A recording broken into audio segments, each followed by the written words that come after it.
Hello and welcome to Before You Pull, where we will show off the kits and details of upcoming characters as well as some recommended teams and disc setups to help you plan your pulls. All of the following is from the creator server though, so things are still subject to change. This time we're going over Evelyn, the new S-rank fire attacker who is a girl boss both in lore and in looks. I will say though, as always, I am not your father. I cannot tell you whether you should or should not pull for her, but hopefully by the end of this video you can come to your own conclusions. Firstly, as a quick TLDR of Evelyn, she's a strong on-field fire DPS that is able to group enemies extremely well and use chain attacks at will without the need for stunning the enemy. To do this, all you need to do is build up her gauge in the top left hand corner to use a held basic attack which converts that gauge into one of 3 points. And then once you have 3 points, that is when you can unleash a chain attack. Now though, let's go over to her kit in a bit more detail, starting with her skill, as that's one of the most important things about her. There are technically speaking 2 variants, and the one you use is dependent on if she is in the binding seal state, which is indicated by a literal wire connecting Evelyn to an enemy.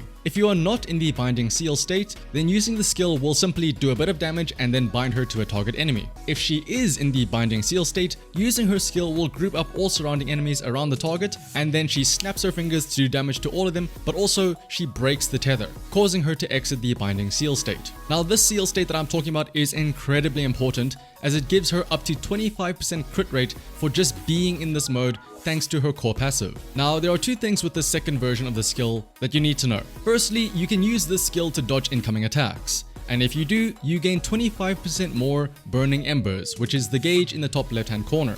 But it is specifically this second version where you are in the binding seal state. Only that can be used to dodge attacks. And then secondly, you can cancel the detonation part of this skill with a basic attack, which sends you directly into the 3rd hit of her combo. And trust me, you absolutely want to do this as much as possible, because it means that you will stay in the binding seal state, retaining that 25% crit rate. Now, as an additional side note, if you are in the binding seal state and you switch to another member, Evelyn will perform a non-EX version of the detonation skill as she switches off field, which means that you will have to reapply it once she comes back on field again. But now that we mentioned her basic attacks, let's go over that. It's a standard 5-hit combo where the first hits deal physical damage and the later hits deal fire damage. And of course, the later hits also do a lot more damage. So this is why you really should be cancelling Evelyn's skills to jump directly into the harder hitting fire part of her basic attacks. Now, as you deal damage with Evelyn, you will also build up her gauge of burning embers in the top left hand corner. You can spend 50% of this gauge to perform a special garrote attack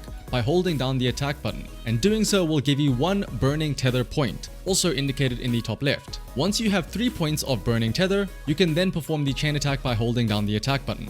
Take note though that this version of the chain attack has a lower anti-interrupt level, so don't be surprised if you do get hit during the tail end of the animation. As for her other skills, they are your pretty standard dodge and assist attacks, but one thing about her assists is that when she does switch in via one of those attacks, she does bind to the target enemy, which is convenient because, as I said earlier, when you switch out from Evelyn, she does perform that skill which causes her to leave the binding seal state. So ideally, you want to switch into Evelyn using some form of assist attack to reapply her passive. And then lastly, her ultimate. This is of course an attack that does a huge chunk of damage, but it also gives Evelyn 1 point of burning tether when used.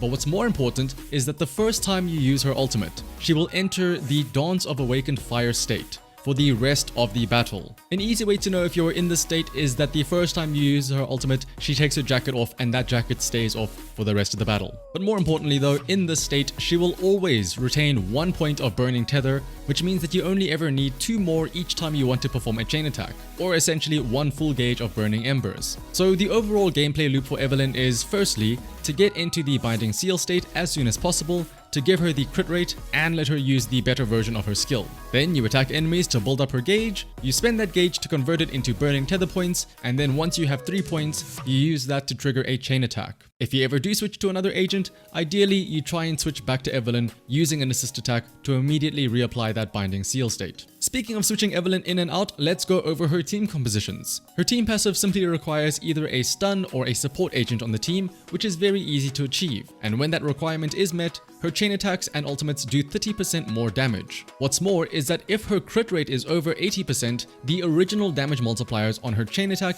and ultimate are also increased to 125% of their original values. With that being said, I don't think it's a surprise to say that Astra is a great support for Evelyn, thanks to all of the buffs that she can provide and the ability to easily swap back in with her quick assists. And then as for a stunner, Lighter also pairs greatly with her. Buffing fire damage and being a quick swap stunner to let Evelyn have even more field time is great. But that would be a team of 3 limited S-rank agents, so I mean, of course that would work. Some other interesting teams though are running a dual support with both Astra and Nicole, because Evelyn's chain attacks are quite lengthy in their animation and are very backloaded with their damage. So you can very easily swap to Nicole and then benefit from her defense shred. Of course, there are also other alternatives to Astra in the form of Lucy, and as for stunners, Ching Yi, who will be on the rerun alongside Evelyn, can also work. Or if you don't want to try pulling for a limited S rank, even Collider can work too. The important thing to note about Collider's team passive though is that it increases chain damage specifically only during the stun window. So try to make sure you squeeze in as many of your chain attacks as possible in that window. As for Evelyn's signature engine, the Hot String Nocturne, for its main stat it provides up to 24% crit rate at max level, and for its bonus effect it gives a free 50% crit damage, and then further, upon either entering the battlefield, using a chain attack, or an ultimate, the wearer will get a stack of Hot String that lasts for 30 seconds and stacks up to 2 times. Each stack of Hot String will allow the equipper's chain attacks and ultimates to ignore 12.5% of the target's fire resistance. As always, the engine is a great boost to Evelyn's damage, giving her crit rate, crit damage, both of which she wants, and allowing her ultimate and chain attacks to ignore up to 25% of the enemy's fire resistance. But as always, there are alternatives, and you don't need to roll for the engine specifically. The recent free engine Marcato Desire also gives her up to 20% crit rate, and the effect can increase her attack by 9.6%, which is doubled if the target is under an anomaly. And if you have Soldier 11's The Brimstone, it can definitely pump up Evelyn's attack with the 30% on the main stat, and then the bonus effect allowing her to get another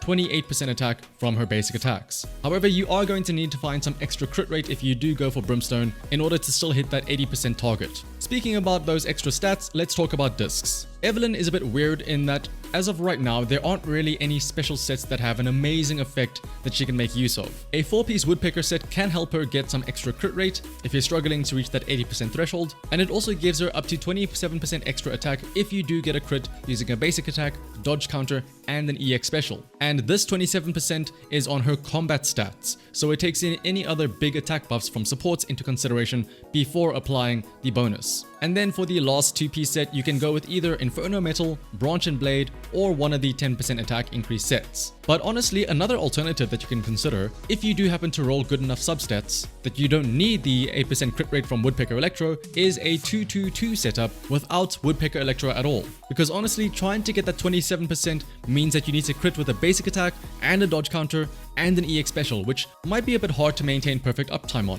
Instead, you could opt for crit damage from Branch and Blade, 10% fire damage from Inferno Metal, and then also 10% attack from either Hormone Punk or Astral Voice. But again, this depends on if you can reach that 80% crit threshold from other sources. As for the main stats, it's your typical DPS options with crit rate or crit damage on slot 4, attack on slot 6, and then fire damage or attack percent on slot 5. Moving on to Evelyn's Mindscapes though, if you do decide to go for them, Mindscape 1 firstly lets her start with 1500 decibels, so you can use her first ultimate sooner and get that permanent burning tether point. And then what's more is that when Evelyn is in the binding seal state, the enemy she has been attached to will have 12% of their defense ignored when she attacks them. And when using the grouping version of her skill, all of the enemies pulled in will also have their defense ignored for 10 seconds. Mindscape 2 increases Evelyn's attack by 15%, which is nice, but more importantly, when using one of her held basic attacks, the Burning Ember gauge spent for the attack will be refunded once every 25 seconds. And lastly, when using 3 points of Burning Tether to perform a chain attack,